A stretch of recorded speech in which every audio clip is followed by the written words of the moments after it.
राधे राधे सबको। एक राजा था। वह सुबह जल्दी उठकर बैसाख के महीने में गंगा जी नहाता था और कहता था कि मेरे से पहले कोई भी गंगा जी में नहीं नहाए। एक बंदरिया थी जो रोज़ राजा से पहले नहा लेती और पीछे राजा नहाने जाता था। जब राजा ने पानी हिलता हुआ और बिखरा हुआ देखा तो उसने पहरा दिया। सिपाहियों से कह दिया कि मुझसे पहले कोई भी नहीं नहा पाए। गंगा जी के किनारे एक पेड़ था। उसके ऊपर बंदरिया बैठी रहती थी। डाली के सहारे उतरकर गंगा जी में नहा लेती और पेड़ पर जाकर बैठ जाती। बैसाख पूरा हो गया। उसे एक दिन सिपाही ने देख लिया। उसने देखा कि जब अंधेरे में उन्हें कुछ भी दिखाई नहीं देता और उन्हें नींद आ जाती है तो यह बंदरिया उस समय गंगा जी में नहाती है। सिपाही उसको पकड़कर राजा के पास ले गया और कहा कि यह बंदरिया आपसे पहले नहाती है। राजा ने प्रण किया हुआ था कि यदि कोई औरत मेरे से पहले नहाती होगी तो मैं उसके साथ विवाह कर लूँगा। राजा ने बंदरिया से विवाह कर लिया। धर्म मानने लग गया। बैसाख में नहाने से बंदरिया के बच्चे होने की आशा हो गई। पूरे महीने हो गए। जब बंदरिया ने पूछा कि मेरा बच्चा होगा तो मैं किसे जगाऊंगी, तब राजा ने महल में एक घंटी बंधवा दी और कहा जब तेरे दर्द हो जा तो तू घंटी बजा दियो, फिर आकर मैं सारा इंतजाम कर दूंगा।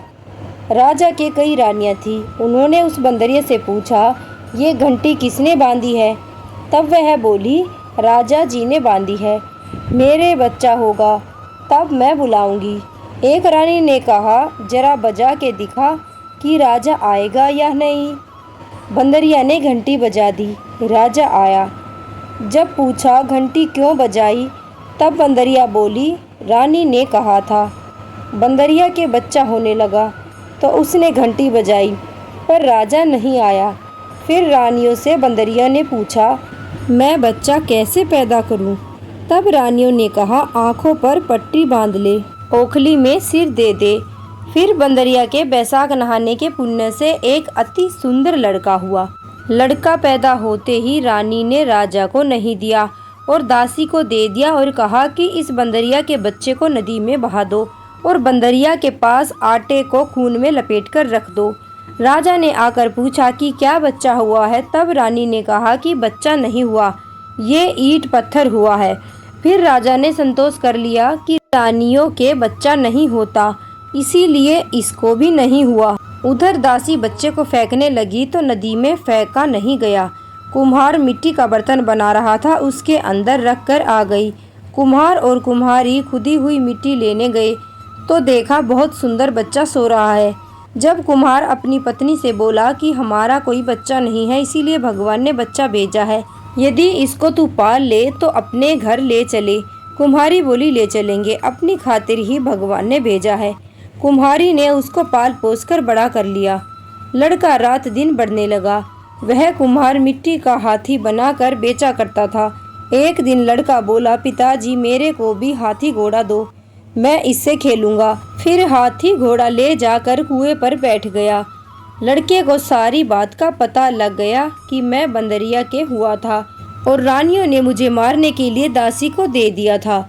कुएं पर दासियां पानी भरने के लिए आई तो वह दासियों को देखकर बोला कि मेरा मिट्टी का हाथी घोड़ा पानी पी लेगा। तब दासियां बोली मूर्ख, कभी माटी का हाथी घोड़ा पानी पीता है? लड़का बोला मूर्खो, कहीं बंदरिया के भी ईंट पत्थर पैदा हुआ है? दासियों ने जाकर रानी से बोला कि एक कुम्हार का लड़का है, उसने हमें यह बात कही और घड़े पर कंकरी मार कर फोड़ दिया। तब रानी ने जहर का लड्डू तैयार किया और कहा ये लड्डू उस लड़के को खिला दो। दूसरे दिन वे दासियां उस लड़के को वह लड्डू खिलाने गई तो भगवान ने उस लड्डू को गोंदगिरी का लड्डू बना दिया। अगले दिन दासियों ने आकर देखा कि वह मरा नहीं है, वह तो खेल रहा है। इस पर रानी रूठ कर सो गई। राजा ने आकर पूछा रानी क्यों सो रही हो? तब रानी ने जवाब दिया कि कुम्हार को अपनी बस्ती से निकाल दो। राजा ने कहा ये क्यों कड़वा बोलती हो? पर रानी ने जिद करके कुम्हार को निकलवा दिया। कुम्हार जंगल में रहने लगा। वहाँ वह लड़का बोला पिताजी मेरे को 108 करवे और 108 गोले बना दो। वह ठंडे ठंडे घड़े भर कर बैठ गया। गनगौर के लिए मिट्टी लेने के लिए बहुत सारी लड़कियां आई। राजा की साहूकारनियां भी आई और बगीचे में बैठकर खेलने लग गई। खेलते खेलते प्यास लग गई। ये छोरियां उस लड़के से बोली कि हमें पानी पिला दो। वह लड़का बोला, मेरे पास ये गोलियां हैं, इन्हें खाती चली जाओ और मेरे पीछे फिरती जाओ। फिर कई लड़कियों ने कहा, मैं तेरी गोली नहीं खाऊं, हमें प्यास लग रही है, तू खा ले। फिर वह लड़की आगे आकर बैठ गई। छोरियां एक एक करके गोली खाती गई और ठंडा पानी पिया और उसके चारों तरफ फिरने लगी। सब लड़कियों के पेट में गर्भ रह गया। लड़कियां मिट्टी लेकर घर गई तो पीछे उनके बाप ने ब्याह का साया निकलवाया तो साया नहीं निकला, पर उसने कहा इनका ब्याह तो हो जाना चाहिए। बाद में लड़कियों में से किसी का जी घबराए तो कोई रोटी न खाए, कोई उल्टी करे। फिर सबने उनसे पूछा, तुम्हारे ये क्या हो गया? वे बोली, मुझे नहीं पता, मैं तो मिट्टी लेने गई थी, वहाँ पर कुम्हार का लड़का हमें एक एक गोली देता गया, हम खाते गए और ऊपर से पानी पिलाता गया और खुद बीच में बैठ गया और हमसे कहा तुम चारों तरफ फिरो। यह बात सुनकर सबके बाप कुम्हार के लड़के के पास गए और बोले, हम अपनी लड़कियों का ब्याह तेरे से करेंगे। उसने सबके साथ फेरे लिए। कुम्हार बोला, आप बड़े आदमी हो, राजा रानी हो, मेरा बेटा ऐसा क्यों करेगा? पर सब कोई उसके साथ अपनी अपनी लड़कियों का विवाह कर गए। बहुत सारा धन दौलत देकर अपनी लड़कियों को विदा कर दिया और इस तरह 108 बहुएं आ गई। फिर सबके लड़के भी हो गए। 108 कमरे बनवा दिए, सब बहुओं के लिए भी कमरे बनवा दिए गए। फिर लड़के ने कहा, पिताजी हम सारे नगर में दावत को बुलावा देंगे, आपकी इतनी सारी बहुएं आई हैं और इतने सारे पोते हो गए। कुम्हार ने कहा, जिमा दो। तब सारी नगरी और राजा रानी को बुलावा दिया गया। सब कोई जीमने आए और राजा का परिवार सेना सहित खुद आया। लड़के ने कहा, बंदरिया को क्यों नहीं लाई? राजा ने कहा, बंदरिया को भी बुला लेते हैं। राजा ने बंदरिया को बुलाने के लिए रथ पालकी सजा कर भिजवा दी। वहां पर सारी सभा के बीच में सोने की चौकी पर सुंदर गद्दी बिछवा दी। फिर बंदरिया आई तो गद्दी के ऊपर बिठा दिया गया और 108 बहुओं से कह दिया कि ये बंदरिया मेरी जन्म की माँ है और सब कोई सोने की मोहरें देकर गोद में पोते देती जाओ। फिर सब बहुएं आई और सोने की मोहरें देकर पैर छूकर गोद में पोते देती गई। बंदरिया सबको आशीर्वाद देती गई। राजा की रानियां समझ गई और राजा से कहा, ये हमें बुलाकर हमारा अपमान कर रहे हैं, इसीलिए हम जा रहे हैं। फिर राजा भी लड़कर बोला कि हे भाई, तू बंदरिया का इतना स्वागत क्यों कर रहा है? लड़का बोला, यह बंदरिया मेरी जन्म की माँ है। राजा ने पूछा, कैसे?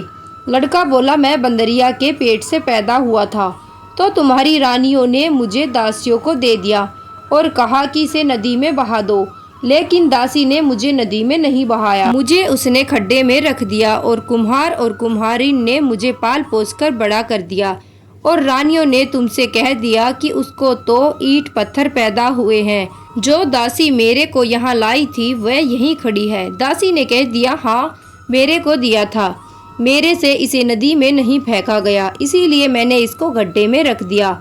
रानियां सुनकर चुप रह गई। पीछे राजा ने रानियों को छोड़ दिया और बंदरिया को साथ ले गया। साथ में पोतों को, बहुओं को, बेटे को ले गया।